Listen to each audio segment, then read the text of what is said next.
Hi everybody, I hope you're doing marvellously well. That was a little demo that we did with the rather wonderful Katie Ferrara using the Antelope Discrete 4. So check out how we made the recording, and don't forget, you can enter to win one of these lovely units. I'm just going to move the mic. These guitars are going to play. I know, I'm sorry. My fingers. It's definitely a little, Heavier. Yeah, the action's a bit stiffer than your other one. But what I like about it, and the reason why I'm doing it, is the strings are old and the guitar's darker. And for the part that you're playing, it was just very slappy, and it was so bright. And this is just going to kind of give it a bit more of a warmth, especially as the song's so beautiful and it's got that, yeah. Okay, so I'm just trying to get it as much away from the sound hole as possible. With the JZ mic, or the JZ mic, sorry. Okay, let's hear it, please. So I'm using the BAE 1073 MP, which I know really, really well. One thing I do like about this is like all the BAE mic pre's are what we use anyway. And I'm going into a stay level, which they're calling a stay 11. One of the things I always, with acoustic guitars, is I have to be careful with low end. Because if you've got too much low end there, that's what the compresses more than anything else. So you get this beautiful kind of, you know, articulate stuff that gets squashed because the low end is too big and it just annihilates everything. So I'm tempted to take the stay level off and actually insert an EQ. I'm going to go vintage EQ. Let's go to the 1073. So I've got the mic pre. As typical with me, I'm hitting the mic pre hard, and then I've got the output down. I'm going to roll off, not as much as 160, but maybe I will. Nah, I'm just going to go, I'm rolling it off so that the high passing quite enough, and then I'll probably just go to 110 and just dip a little bit.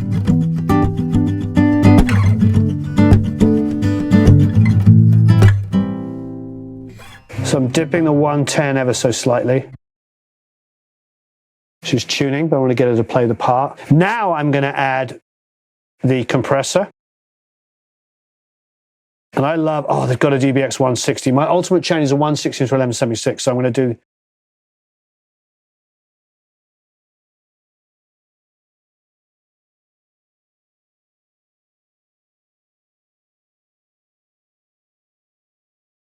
But with that low end rolled off, it's actually helping a lot. You play the part? Yep.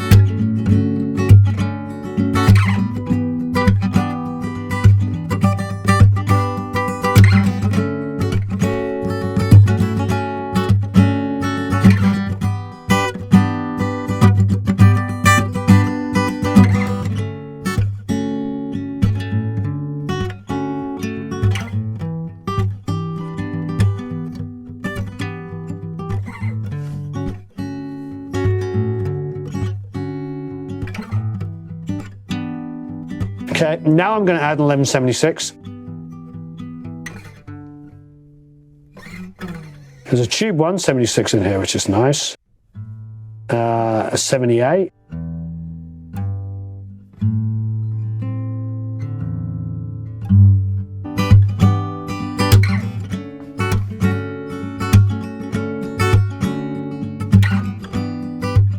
So what I'm very conscious of is just like that slappiness about it. And that's really difficult to get. So I'm moving the attack up fast, but I also don't want it to be, just got to get it right. Okay.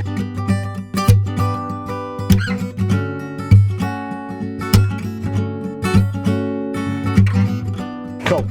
So I've got 20 to 1 on the 1176, getting a dB or 2, so it's limiting the aggressiveness. And then I've got 3.5 to 1 on the DBX 160, which is first. So compressing, then limiting peaks afterwards. So strangely enough, my favorite vocal chain is pretty much my favorite chain, which is a 1073 mic pre into 160 into 1176. I don't need any EQ. I suppose I could do some high passing, but I'm going to take it out of the chain. We can do additional high passing on the mix if we like. So pretty much everything stays as it is. So let's just get Katie to sing a little bit. Did you have to go to jail? Put your house up for sale? Did you get a good lawyer? I hope you didn't catch a tan. Hope you find the right man who'll fix it up for you. So the gain does quite a lot here. It really is adding a lot of colour. Well, are you shopping everywhere? Change the color of your hair. Are you dizzy? So I'm going to take the initial Or did you have to mic pre down a bit. fine? Were you dodging all the time? And are you still dizzy? 'Cause since I come home, well, my body's been a mess. And I miss your ginger hair and the way you like to dress. Won't you come on over, said, stop making a fool out of me. Said, why don't you come on over, Valerie? Valerie. Great. Let's do it. So for miking this, we used Lewitts. We're big fans of Lewitts, as you know. We're using the 040s, which they're really, really inexpensive, but they sound phenomenal. So those are the overheads. They're measured in phase with the snare. There is a Lewitt kick drum mic on the outside here, and we pulled it back a bit because we were getting so much ring, and then we just sat a cushion on there. I'll boost in the mix a little bit of extra 60 and pull out some 350, but we wanted a tighter kick drum on this song because it's, you know, it's a little bit more up tempo, you know. It's got a bit of a groovy, funky feel. And then, of course, a Lewitt dynamic mic on there. So the Lewitt mic on the kick is the DTP 340 Rex, and that's the MTP 440. So you've got 4 mics on the drum kit. And if you're dealing with a drummer as good as Blair, that's easily enough. It's just, it comes down to how good is the player. And when they're that good and they're balanced, you can get a great drum sound. I mean, effectively, you can do it with 1 mic, but if you want to pan things around and get some width, obviously having stereo overheads is a huge deal. So we've got 4 mics on the kit, kick, snare, 2 overheads. Let's go to the kick first. We've got a BAE, mic pre going. Sounding great. I've actually still got the 160 on from earlier, which is kind of nice. I've also got an 1176 on from earlier. I don't need as much compression. Kind of nice to have it. It's giving it a really good sound. So I'm backing off all that compression. There you go, it's coming to life. I don't normally compress the kick, but it defaulted to that from previous use. Okay. Here's the snare. Sounds great.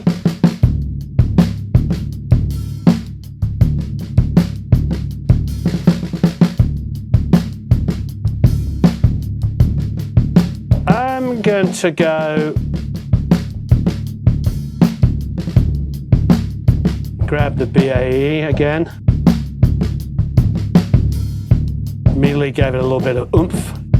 Gonna get some EQ here. Gonna go for the BAE 1073.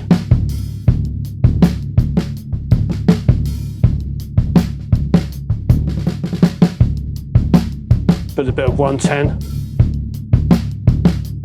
Nice.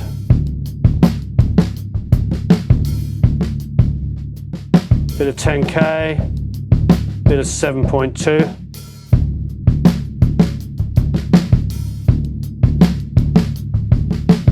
Nice. And then the overheads.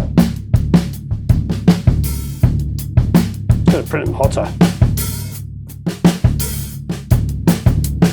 Sounds great. I love the drum sound. It does help to have a fantastic drummer. I love the fact that everything is completely controlled remotely and digitally. I haven't even touched this unit except to plug in the microphones. Fantastic. So I've done this song 3 times already, so I want to do something different. What's interesting is I think Katie only really, like many people in America, only knows the Amy one because it's so huge. But I want to have some fun with it. So I was thinking about doing a super over-the-top kind of...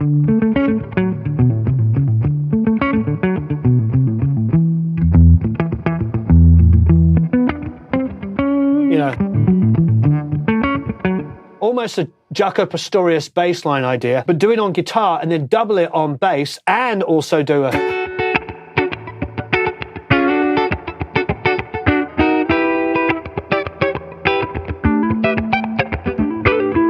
You know, do this sort of over-the-top funky guitar. Just, yeah, it might be a little busy, but you know what? It'll be interesting sounding, and we'll have some fun with it. So before we get into that, let's choose a mic pre, some EQ, some compression. Let's have some fun.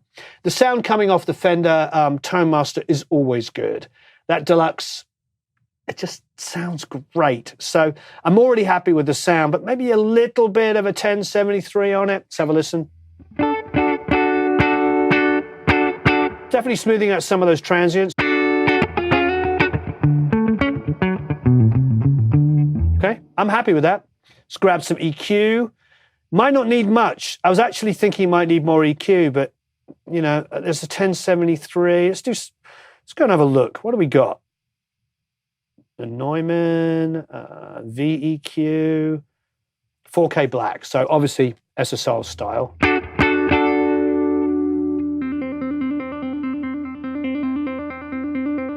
Maybe a little bit of 200-ish. Oh, you feel that?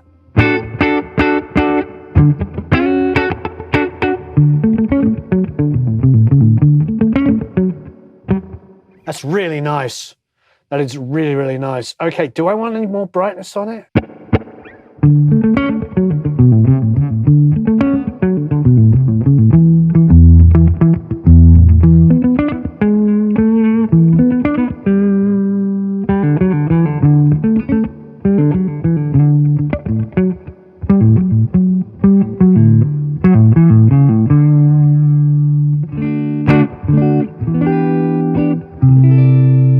Gorgeous.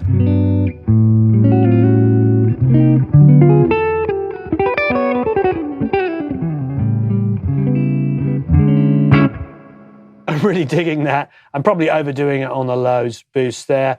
So let's go and do some high passing up to like 80 or 100, about 100-ish.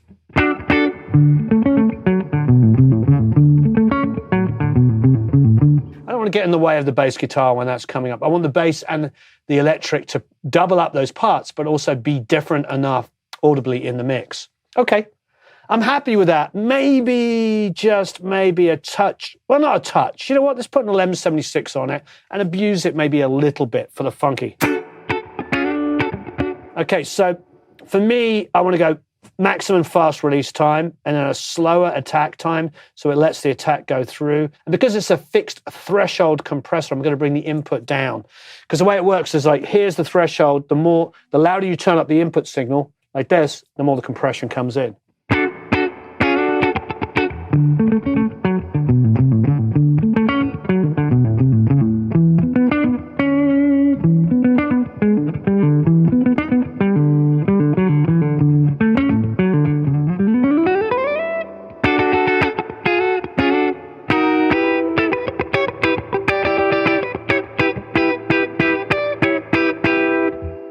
I like it. We've got bass amp and bass DI ready to go here.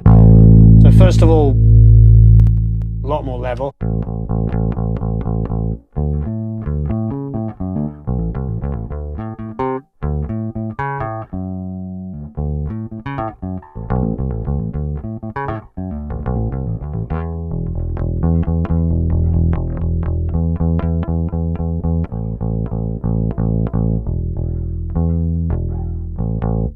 Listen to the individual elements. Here's the DI.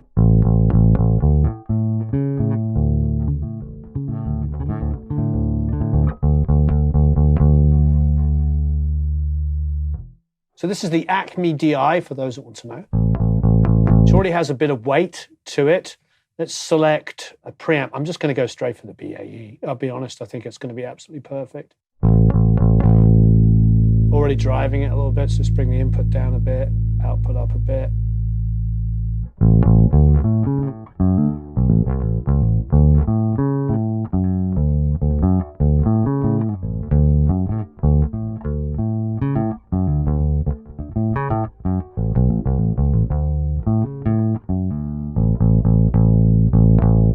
I mean, we could put a tiny bit of 100 on that and a bit of compression. Let's go EQs. There's the lang. There you go. So let's set the lang to 80. Do a little. Yeah, baby.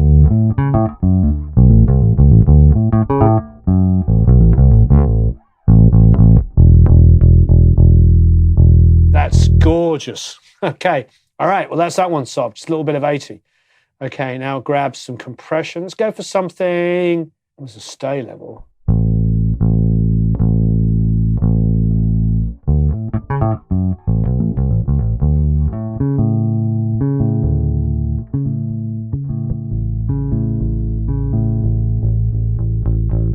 Let's go to the fastest recovery time.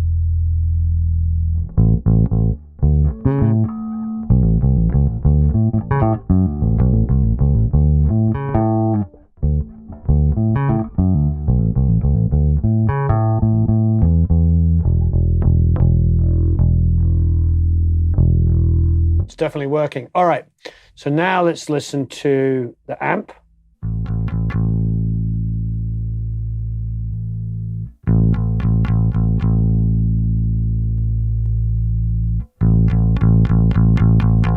So the amp's going to be all the personalities. It's going to be the high mids. When I come to mix this, I'm going to use the DI for the lows.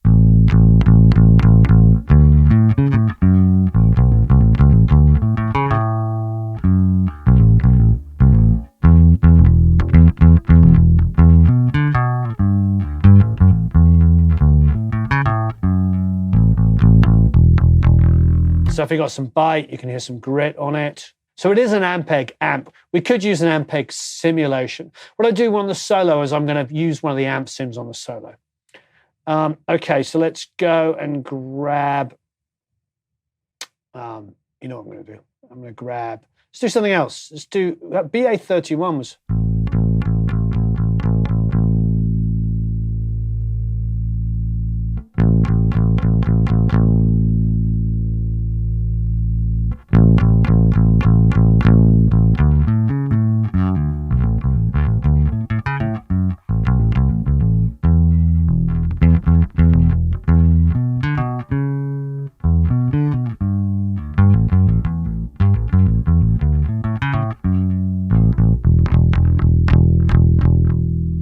it's a little clattery. It's also kind of nice, very Ampeg sounding. All right, let's put the two together. Okay, so here's the amp guitar solo sound. So that's a mic. So if we just mute that for a second. And let's try some of the amp sims on the DI. There's the DI.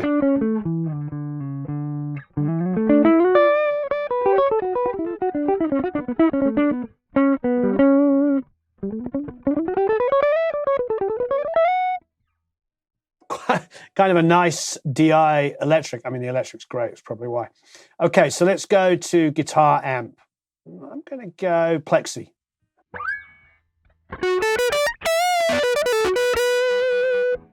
Okay, bit of gain. Let's add a guitar cabinet. Let's go for Greenback 212.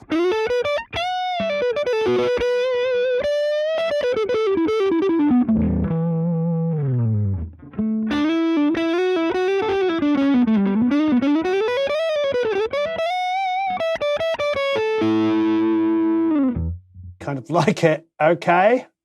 Not doing much work here to make the sound good, which is always a good sign. Okay, mic pre 1073.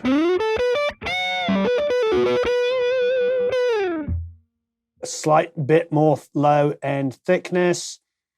I don't really feel like I need to do any EQ at this stage, but I'm going to stick on 1176 for compression.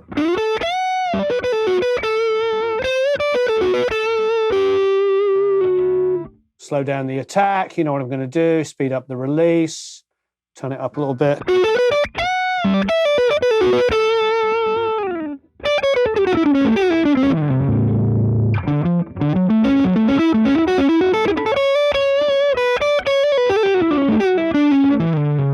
No idea what I'm going to do on this solo. So it's a fun one to mix. So for the kick, for instance, I've got a massive 60 boost. I mean, I've gone pretty crazy on it using the Puig Tech here.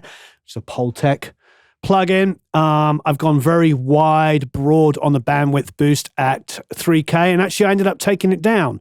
But there you go. But what I did do afterwards is use an REQ where I scooped out some low mids there. So obviously try that for yourself. On the snare, which also has the side stick on it, I've got a high boost here and a low boost here to really take it away from being as mid-rangey as it is.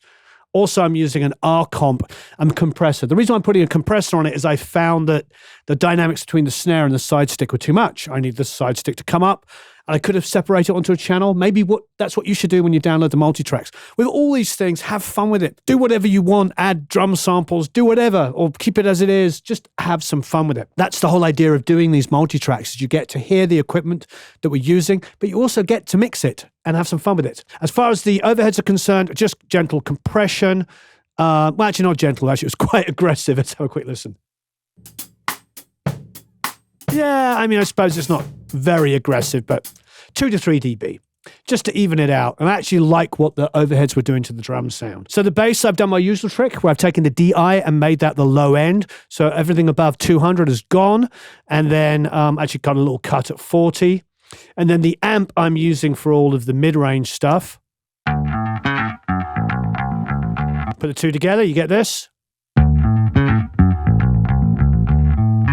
So I'm using an MV2 on the amp because it was a little bit more dynamic. I probably should have compressed it a bit harder going in. As you can see, there's some peaks here, which are pretty crazy. So I'm using the MV2 to control it. You could use it with serial compression, maybe a gentle limiting, whatever floats your boat. I personally like the MV2. It does everything I wanted to do.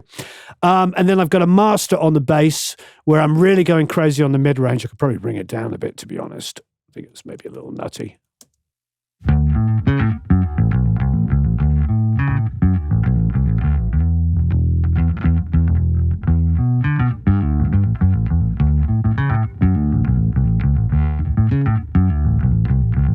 I've got my usual R bass boost, which is giving us 80 hertz and resonant frequencies, basically harmonics of that. So 80, 160, 320, 640, you get the idea.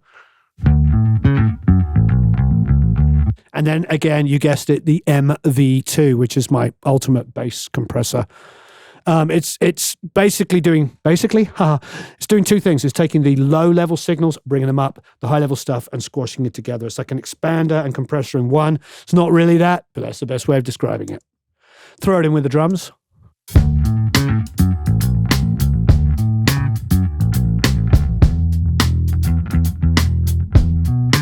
Great, love it. Acoustic guitar, didn't really do much, just compression and some verb. There is some click bleed. We did track this with the headphones up too loud and the click was bleeding into it. Yep, we messed up, or more importantly, I messed up. I should have spotted it. But we only had Katie for a very short time, and it's not an excuse because we shouldn't have made that mistake, but it's what happened. We did it really quickly. We didn't check. She was in and out in like 20 minutes. Probably should have just retracked the acoustic. But you know what? You live and you learn. And in the density of the track, it doesn't really notice. The only point it really sticks out is here.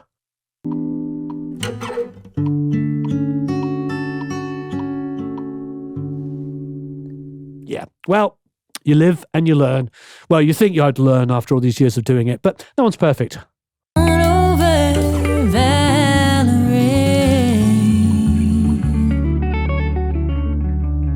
You just hear it a little bit in there. I've heard many records that have it in, but you know, it should have been faded out quicker. That's my fault. Okay, I'm giving you DIs of the electric, so if you want to take the DI and do anything with it, you can. Here is the guitar on the left, which is the funky rhythm part. There's some verb, which is good old-fashioned, comes free with Pro Tools Deverb.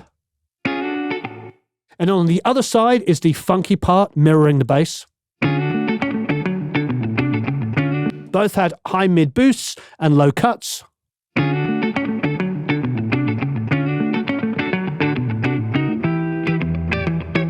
Now you'll notice, going back to the bass, as I play this, I get a bit rattier. I hit it a bit harder. It gets a bit slappier. There's a few mistakes in there.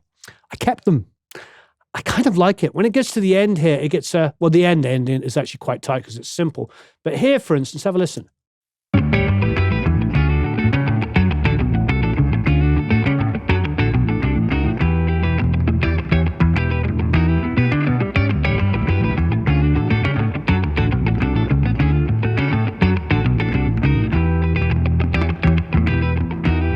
Gets a little sloppy there. You want to tighten it. But to be honest, it adds to the energy. I don't want things to be too perfect. The solo, I used both of it. I used the DI that we did, where we put an amp simulation with the amp. So it's actually this, the two together.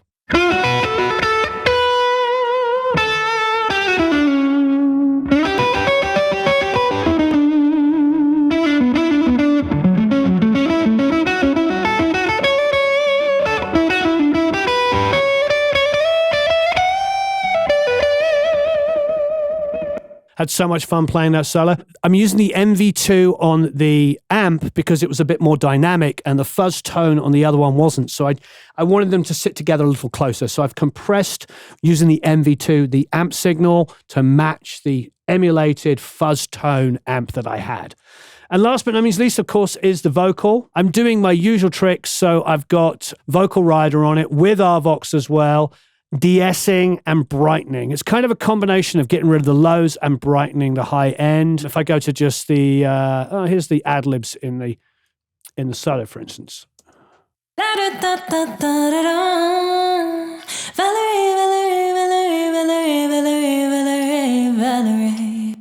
I've got a tiny amount of distortion that I've got going. An octave, a low octave, a whisper track using the Mofoda. If you don't know what that is, you can go to the Getting Your Vocals to Sit Properly in the Mix video that I did about 7 years ago. I think it was our second video, which is, I think, is a million seller. No, it's got like 1 million views on it. And you'll see all the vocal tricks we do. Then we did the vocal thickening trick, and then we did print some hardware. And the vocal thickening thick is using the H3000 harmonizer. And then we got a plate and a tiled room, which is the reverb. So there you go. Both of them reverbs set to 2 different settings. Fairly simplistic track. There's no percussion on it. If you want to add some tambourine to it, some shaker, please do. Have fun mixing. I'm excited to hear some of your mixes. Thanks ever so much for watching. We had fun with the Antelope. I read a couple of comments on the last Antelope demo that we did saying that people had trouble getting it to be seen all the time with their computer. I'm not sure what that issue is specifically. I do know with an Apple computer, of course, you don't need drivers, so you don't have to keep updating the drivers. With this unit, it's just plug and play. We've just plugged it in and used it. We haven't had any particular issues. So don't forget, you can enter to win one of these lovely units. There will be a link down below. Thanks ever so much for watching. So long, farewell, auf Wiedersehen, au revoir, adios, ciao. So long, farewell, auf Wiedersehen, au revoir, goodbye.